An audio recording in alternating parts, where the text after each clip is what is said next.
जय श्री राधे कृष्ण। प्रिय भक्तों, आप सभी का इस दिव्य आध्यात्मिक यात्रा में हार्दिक स्वागत है। भगवान श्री कृष्ण की असीम कृपा आप और आपके पूरे परिवार पर सदैव बनी रहे।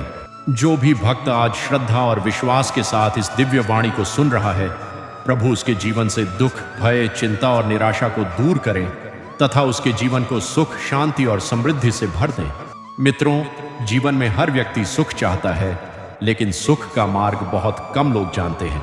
हम अक्सर अपनी खुशियों की तलाश संसार में करते हैं, जबकि सच्चा आनंद हमारे अपने मन और ईश्वर से जुड़ने में छिपा होता है। जब मन अशांत होता है तब धन, वैभव और सफलता भी खुशी नहीं दे पाते, लेकिन जब मन शांत हो जाता है तब छोटी सी खुशी भी जीवन को आनंदमय बना देती है। श्री कृष्ण कहते हैं, मनुष्य का सबसे बड़ा मित्र भी उसका मन है और सबसे बड़ा शत्रु भी उसका मन है। यदि मन पर नियंत्रण हो जाए तो जीवन की सबसे कठिन परिस्थितियां भी सरल लगने लगती हैं, लेकिन यदि मन ही हमारा स्वामी बन जाए तो छोटी सी समस्या भी पहाड़ जैसी प्रतीत होती है। आज हम श्री कृष्ण के 101 ऐसे अमृत वचनों को सुनेंगे जो केवल प्रेरणा नहीं देते, बल्कि जीवन जीने की सही दिशा भी दिखाते हैं। ये उपदेश हमें सिखाते हैं कि कठिन समय में धैर्य कैसे रखें, सफलता कैसे प्राप्त करें, रिश्तों को कैसे निभाएं, कर्म को पूजा कैसे बनाएं और ईश्वर पर अटूट विश्वास कैसे रखें। श्री कृष्ण कहते हैं, दुनिया को देखकर निर्णय मत लो, अपने विवेक, अपने संस्कार और अपनी परिस्थितियों को समझकर निर्णय लो। जो लोग दूसरों की नकल करते हैं वे कभी सच्ची खुशी प्राप्त नहीं कर पाते। अपनी राह स्वयं चुनने वाला ही अपने भाग्य का निर्माता बनता है। यदि कोई आपकी निंदा करे तो शांत रहिए। सूर्य पर धूल फेंकने से सूर्य का प्रकाश कम नहीं होता। उसी प्रकार महान व्यक्तियों की पहचान दूसरों की बातों से नहीं बल्कि उनके कर्मों से होती है। जीवन में आने वाली हर कठिनाई के पीछे ईश्वर का कोई न कोई उद्देश्य अवश्य होता है। कई बार जो घटना हमें दुख देती है वही आगे चलकर हमारे लिए सबसे बड़ा आशीर्वाद बन जाती है। इसलिए कठिन समय में घबराइए नहीं, बल्कि विश्वास रखिए कि भगवान आपके साथ हैं। कभी भी अपने कर्म करना मत छोड़िए। फल की चिंता ईश्वर पर छोड़ दीजिए, क्योंकि जब कर्म सच्चे होते हैं तब समय स्वयं आपके पक्ष में खड़ा हो जाता है। याद रखिए, जो व्यक्ति अपने माता पिता का सम्मान करता है, सत्य का साथ देता है, दूसरों की सहायता करता है और अपने मन में किसी के प्रति द्वेष नहीं रखता, उसके जीवन में ईश्वर की कृपा स्वयं मार्ग बनाकर आती है। श्री कृष्ण कहते हैं, मनुष्य को कभी भी अपने अच्छे कर्मों का अहंकार नहीं करना चाहिए। जिस प्रकार फल से लदा हुआ वृक्ष हमेशा झुक जाता है, उसी प्रकार सच्चा ज्ञानी व्यक्ति विनम्र रहता है। विनम्रता ही मनुष्य का सबसे सुंदर आभूषण है। जो बीत गया उसके लिए शोक मत करो और जो आने वाला है उसकी चिंता मत करो। वर्तमान ही तुम्हारे हाथ में है।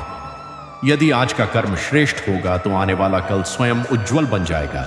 संसार में हर व्यक्ति अपने कर्मों का फल अवश्य प्राप्त करता है, इसलिए किसी के साथ छल, कपट या अन्याय मत करो। जो दूसरों के लिए गड्ढा खोदता है, एक दिन वही उसमें स्वयं गिरता है। जब जीवन में कोई तुम्हारा साथ छोड़ दे तब निराश मत होना। कई बार ईश्वर कुछ लोगों को इसलिए दूर कर देते हैं ताकि तुम्हारे जीवन में बेहतर लोगों का आगमन हो सके। परमात्मा की हर योजना तुम्हारे कल्याण के लिए होती है।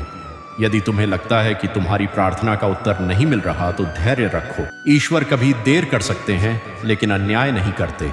उनका दिया हुआ समय हमेशा सबसे उत्तम होता है। क्रोध मनुष्य की बुद्धि को ढक देता है और बुद्धि के बिना लिया गया निर्णय जीवन भर का पछतावा बन सकता है। इसलिए जब भी क्रोध आए, कुछ क्षण मौन रहो और अपने मन को भगवान के चरणों में समर्पित कर दो। याद रखो, धन से बड़ा चरित्र होता है और सुंदरता से बड़ा व्यवहार। संसार तुम्हारी संपत्ति को कुछ समय तक याद रखेगा, लेकिन तुम्हारे अच्छे कर्म और मधुर व्यवहार लोगों के हृदय में जीवन भर जीवित रहेंगे। किसी की सफलता देखकर ईर्ष्या मत करो, उसके संघर्ष को भी समझने का प्रयास करो। हर चमकती हुई मंजिल के पीछे वर्षों की मेहनत, धैर्य और त्याग छिपा होता है। जो व्यक्ति हर परिस्थिति में भगवान का नाम लेता है, उसका मन कभी अकेला नहीं होता। जब पूरी दुनिया साथ छोड़ देती है, तब भी प्रभु अपने भक्त का हाथ कभी नहीं छोड़ते। इसलिए अपने जीवन को शिकायतों में नहीं बल्कि कृतज्ञता में बिताइए। हर सुबह ईश्वर को धन्यवाद दीजिए कि उन्होंने आपको एक और नया दिन, एक और नया अवसर और अच्छे कर्म करने का एक और सुंदर मौका दिया है। श्री कृष्ण कहते हैं, जो व्यक्ति अपने मन पर विजय प्राप्त कर लेता है, उसके लिए संसार की सबसे बड़ी कठिनाइयां भी छोटी हो जाती हैं। पहले स्वयं को जीतिए, फिर संसार अपने आप सरल प्रतीत होने लगेगा। याद रखो, सफलता केवल मंजिल तक पहुंचने का नाम नहीं है। सच्ची सफलता वह है जिसमें तुम्हारा मन शांत हो, तुम्हारा चरित्र पवित्र हो और तुम्हारे कर्म दूसरों के लिए प्रेरणा बन जाए। कभी भी अपने जीवन की तुलना किसी और से मत करो। ईश्वर ने हर व्यक्ति को अलग उद्देश्य, अलग क्षमता और अलग समय दिया है। जिस प्रकार हर फूल अपनी आड़तू में खिलता है, उसी प्रकार हर व्यक्ति अपनी सही घड़ी आने पर चमकता है। दूसरों की गलतियों को देखने से पहले स्वयं के भीतर झांकना सीखो। जो व्यक्ति स्वयं को सुधारने में लग जाता है, उसे दूसरों की कमियां दिखाई देना बंद हो जाती है। यदि कोई तुम्हारा अपमान करे तो प्रतिशोध लेने की जल्दबाजी मत करो। समय और कर्म स्वयं न्याय करते हैं। तुम्हारा उत्तर तुम्हारी सफलता और तुम्हारा उत्तम आचरण होना चाहिए। तो दोस्तों, इस वीडियो में बस इतना ही। उम्मीद है इससे कुछ नया सीखने को मिला होगा। मिलते हैं अगली बार एक नए वीडियो के साथ। तब तक के लिए धन्यवाद।